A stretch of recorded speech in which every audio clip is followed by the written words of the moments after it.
Hi there, my name's Howard Tinker from Restaurant Profits, and today I want to talk about how to effectively manage people so that they want to work for you, they want to stay with you, as opposed to going looking for work elsewhere or working for your competition. Now, normally, of course, we're a marketing company and we do marketing for restaurant owners. So the management side of things I do in coaching, I talk about in coaching, but normally all that we're talking about is what's new and what's working in marketing. But since COVID, of course, we've had a lack of staff in this country. And so one of the things that's really important right now is whether or not you got the staff to open your restaurant and keep it open and keep it working successfully. So there's a real grab for the greatest staff because they're the ones that everybody wants to work with. So how do you manage your staff so that they actually want to work with you, they enjoy working with you, and they don't go looking to work somewhere else?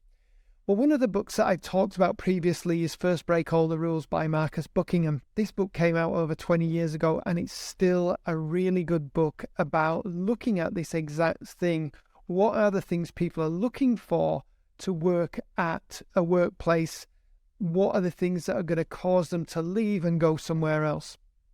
So in brief, that book was the result of research with 80,000 people who had left a workplace to go work somewhere else. And the research was about why is it those people decided to leave. Now, the first of the 12 things that they came up with was, does the person know what their job is? Now, that sounds really basic, really simple. If somebody's working front of house, you know exactly the actions that you want them to take. You can tell them that, they can do that.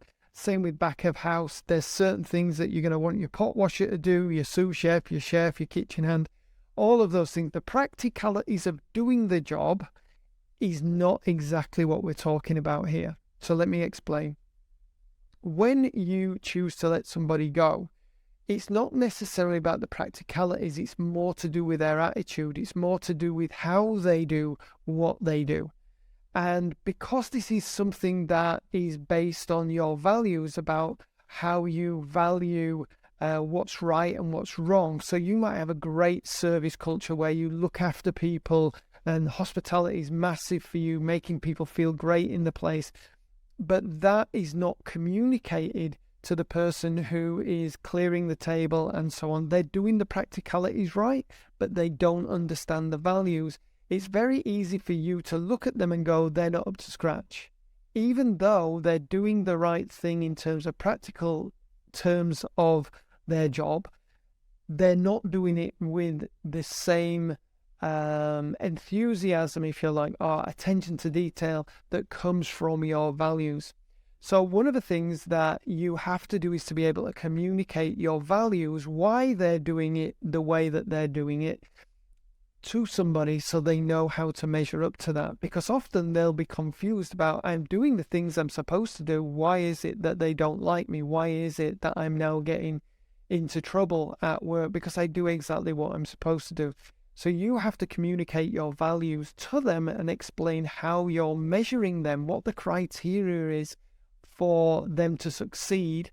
And if they don't succeed, what is it that you need them to change? What do they need to improve upon so that they can actually succeed? Now, it sounds horrible that you've got to take that on with somebody. It sounds like a really challenging conversation, but the truth of the matter is people want to know this. People want to hear what it is they exactly should be doing so that they can be seen as valuable in the workplace. And as I said, from the book, First Break All the Rules, this was the number one reason that people left work, because they didn't understand what was expected of them.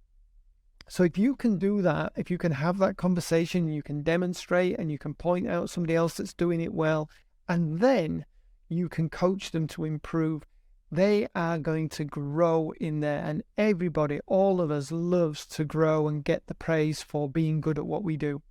So first of all, you've got to realize that you're measuring people on values. You'll be able to communicate that to them where they're falling below and what you would like them to do. And number 3 is to be able to coach, mentor them and manage them so they raise to those standards, and then to congratulate them and reward them for doing such a great job. And if you do that, people are going to stay with you. They're not going to look to go elsewhere. Obviously, there's 11 other things out of these 12 things that Marcus Buckingham found, but that one is incredibly important so that people can know what they're supposed to do and feel valued for doing it.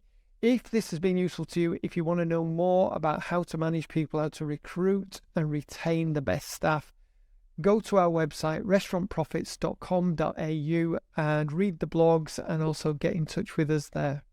Bye for now.